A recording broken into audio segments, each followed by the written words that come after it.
தமிழ்நாடு அரசு போக்குவரத்து கழகங்களை பொறுத்த அளவிலே 1947 பயணிகள் போக்குவரத்தான பொது போக்குவரத்து நாட்டுடைமையாக்கப்பட்டது.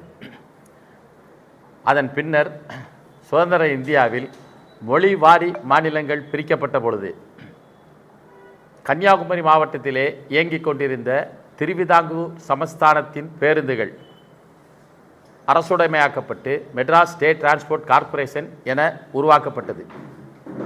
Madras state transport corporation Tamil Nadu என பெயர் மாற்றம் செய்யப்பட்ட பிறகு டிஎஸ்டிடி, அதாவது தமிழ்நாடு ஸ்டேட் டிரான்ஸ்போர்ட் கார்ப்பரேஷன் என பெயர் மாற்றம் செய்யப்பட்டது.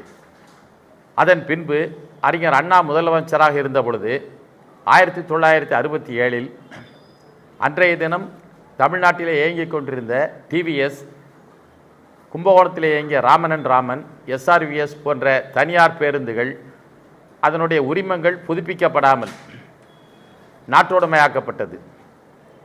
அப்போ போக்குவரத்து கழகத்தில் நாட்டுடைமை என்பது காலங்காலமாக இப்படி தான் வந்திருக்கு. அதன் பின்பு 1977 கம்பெனி சட்டத்தில் போக்குவரத்து கழகங்களாக மாற்றப்பட்டு இன்றைய தினம் மிக பெரிய அளவிலே நாளொன்றுக்கு 20,260 பேருந்துகள், நாளொன்றுக்கு அதில் 1,76,00,000 பயணிகள் பயணம் செய்யக்கூடிய நிலையில் கிட்டத்தட்ட ஒரு நாளொன்றுக்கு 88 லட்சம் கிலோமீட்டர் இயக்கப்பட்டு வருகிறது.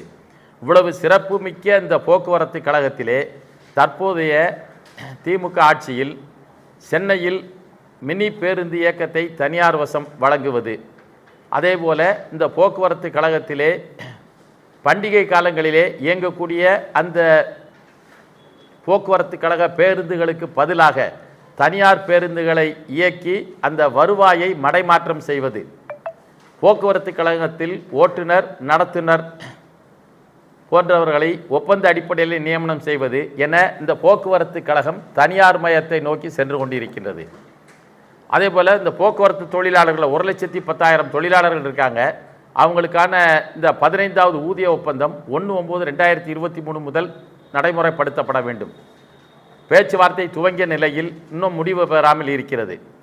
இன்றைக்கு இருக்கக்கூடிய முதலமைச்சர் ஸ்டாலின் அவர்கள் 2018ஆம் ஆண்டு ஊதிய ஒப்பந்த பேச்சுவார்த்தையின் போது நடைபெற்ற வேலை நிறுத்தத்தின் போது அன்றைய தினம் இருந்த முதலமைச்சர் எடப்பாடி அவர்களை பார்த்து போராடுகின்ற அரசு போக்குவரத்து தொழிற்சங்கங்களை அழைத்து பேசி தீர்வு காண வேண்டும் என கூறினார்கள். ஆனால் இன்றைய தினம் பேசக்கூடிய நிலையில் இருக்கக்கூடிய முதலமைச்சர் ஸ்டாலின் அவர்கள் அழைத்து பேசாமல் இருக்கின்றார்கள். அழைத்து பேசி 15வது ஊதிய ஒப்பந்தத்தை உடனடியாக நிறைவேற்றி தர வேண்டும். அதே போல் இந்த போக்குவரத்து கழகத்தில் 91,000 ஓய்வூதியர்கள், குடும்ப ஓய்வூதியர்கள் இருக்காங்க. அவர்களுக்கு அந்த ஓய்வூதிய விதியின்படி கூறப்படுகின்ற அகவிலைப்படி உயர்வு தமிழ்நாடு அரசு எப்பொழுதெல்லாம் அறிவிக்கப்படுகின்றதோ அந்த அகவிலைப்படியை இவர்களும் பெற வேண்டிய தகுதி இருக்கிறது என ரூல் இருக்கிறது. விதி எண் 27 இருக்கு. அதையும் தர மறுத்திருக்கிறது. கிட்டத்தட்ட 8 ஆண்டுகளாக அது தொடர்ந்து வஞ்சிக்கப்பட்டு வருகிறார்கள் இந்த ஓய்வூதியர்கள். எனவே இந்த ஓய்வூதியர்களுக்கான அகவிலைப்படி உயர்வையும் நீதிமன்றத்தில் வழக்கு தொடர்ந்து பல்வேறு தீர்ப்புகள் பெற்ற பின்னரும் 1/9/2016 முன்பு ஓய்வு பெற்றவர்களுக்கு இன்றைய தினம் 246 விழுக்காடு அகவிலைப்படி உயர்வு வழங்கப்பட வேண்டும்.